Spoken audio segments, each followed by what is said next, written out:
that third failure in a row, did you think, I need to pack this in? Never. Why not? I don't ever give up. What was your biggest failure, and how did that change you? Well, there's a ton of failures along the way, that's for sure. Like, so as I said, for SpaceX, the first 3 launches failed. And we actually were just barely able to scrape together enough parts and money to do the 4th launch. If that 4th launch had failed, we would have been dead.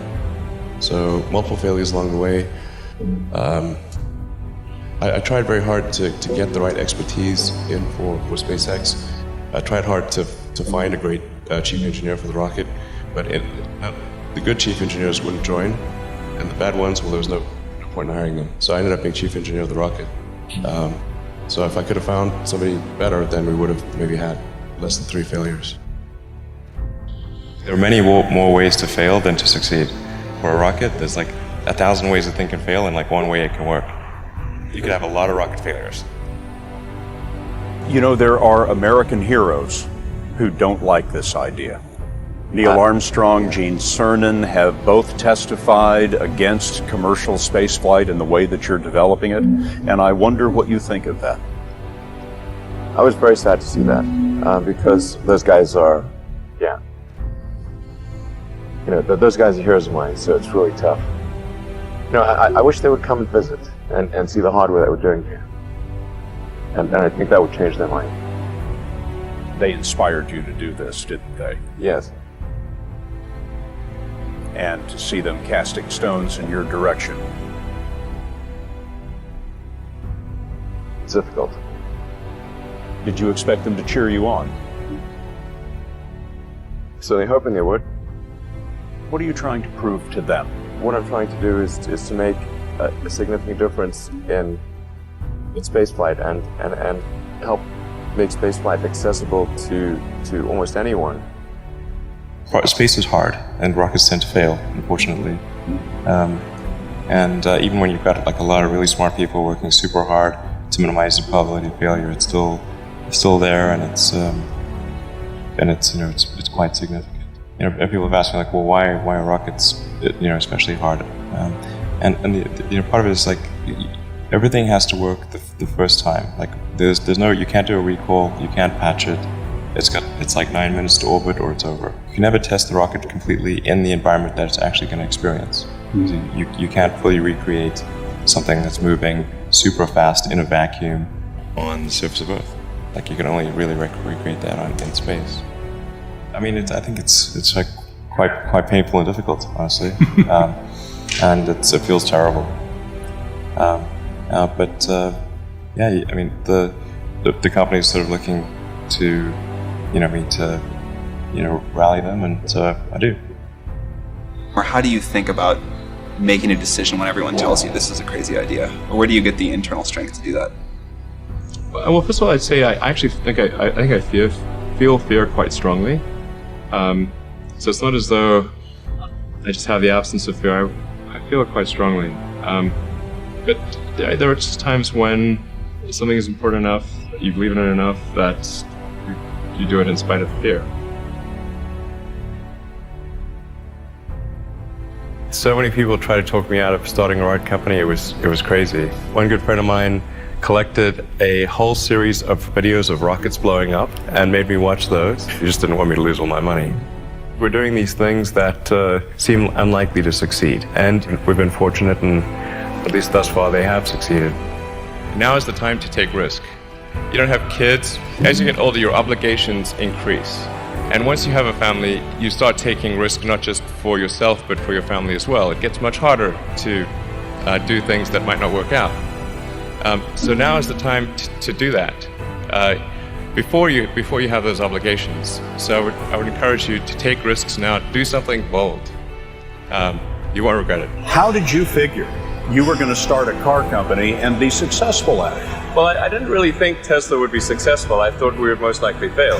But I thought that we at least could address the false perception that people had that an electric car had to be ugly and slow and and boring like a golf cart. But you say you didn't expect the company to be successful, then why try? If something's important enough, you should try, even if the probable outcome is failure.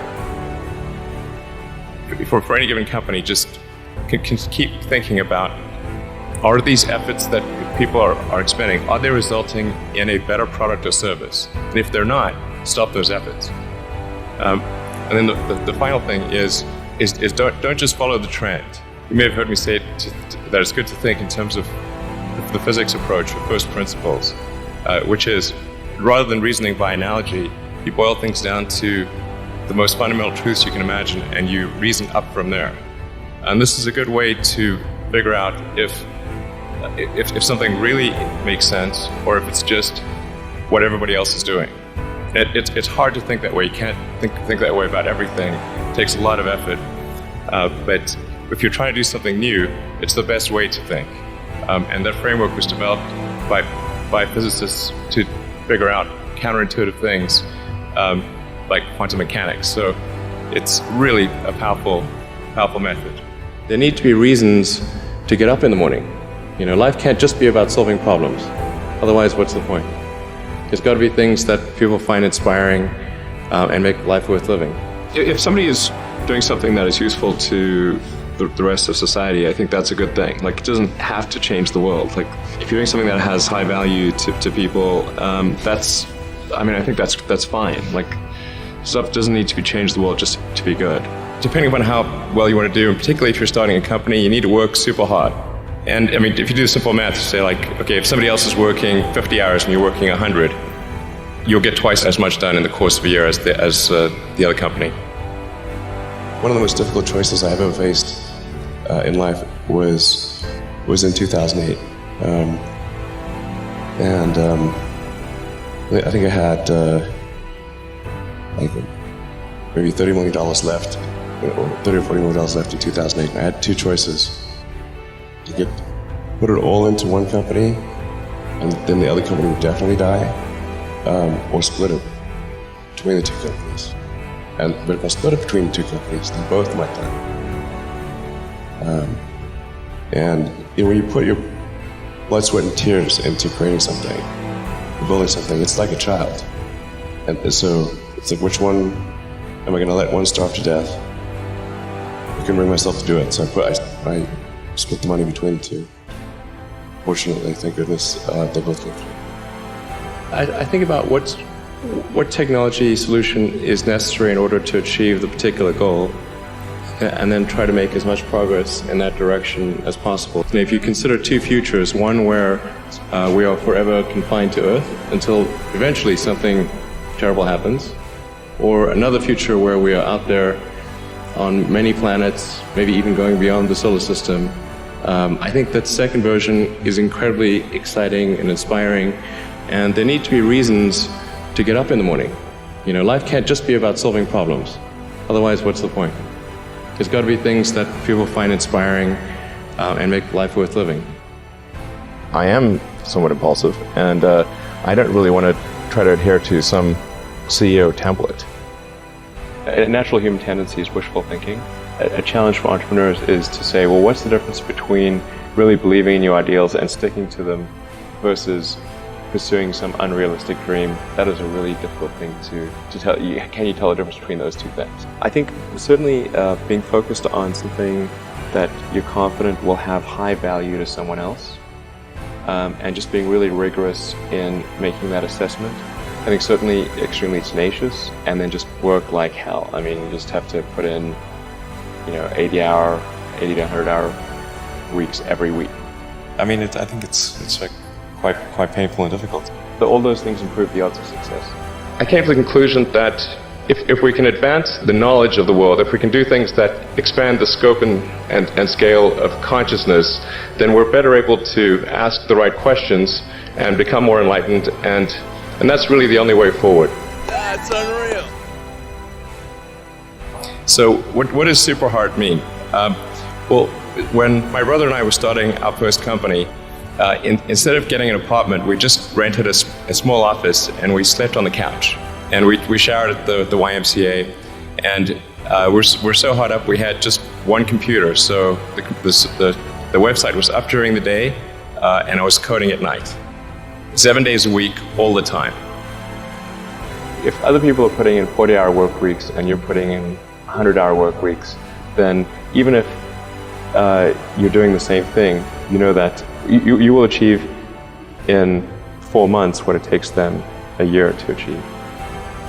When I was young, I didn't really know what I was going to do when I got older. People kept asking me, but then eventually I thought that the idea of inventing things would be really cool. And the reason I thought that was because I read a quote from Arthur C. Clarke, which said that a sufficiently advanced technology is indistinguishable from magic, and that's really true. If you go back, say 300 years, the things that we take for granted today would be you'd be burned at the stake for. Being able to fly, that's crazy. Being able to see over long distances, being able to communicate, having effectively with the internet a group mind of sorts, and having access to all the world's information instantly from almost anywhere on the earth.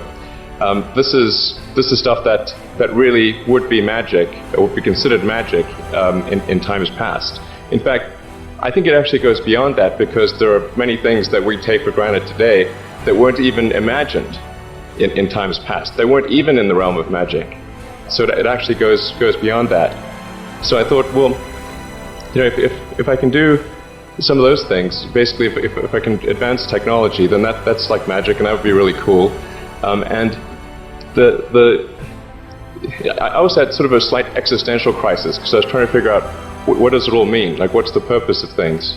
And I came to the conclusion that if we can advance the knowledge of the world, if we can do things that expand the scope and scale of consciousness, then we're better able to ask the right questions and become more enlightened, and that's really the only way forward. When my brother and I were starting our first company, instead of getting an apartment, we just rented a small office, and we slept on the couch. And we showered at the YMCA, and we're so hot up we had one computer, so the website was up during the day, and I was coding at night. 7 days a week, all the time. And I sort of briefly had a girlfriend in that period, and in order to be with me, she had to sleep in the office. So work hard, like every waking hour. That's the thing I would say, particularly if you're starting a company. Whatever area that you get into, given that even if you're the best of the best, there's always a chance of failure. So I think it's important that you really like whatever you're doing. If you don't like it, life is too short. If you like what you're doing, you think about it even when you're not working. I mean, it's something that your mind is drawn to, and if you don't like it, you just really can't make it work. I think that the final thing I would encourage you to do is, now is the time to take risk. You don't have, you don't have kids. Your obligation. Well, sorry. Probably don't have kids.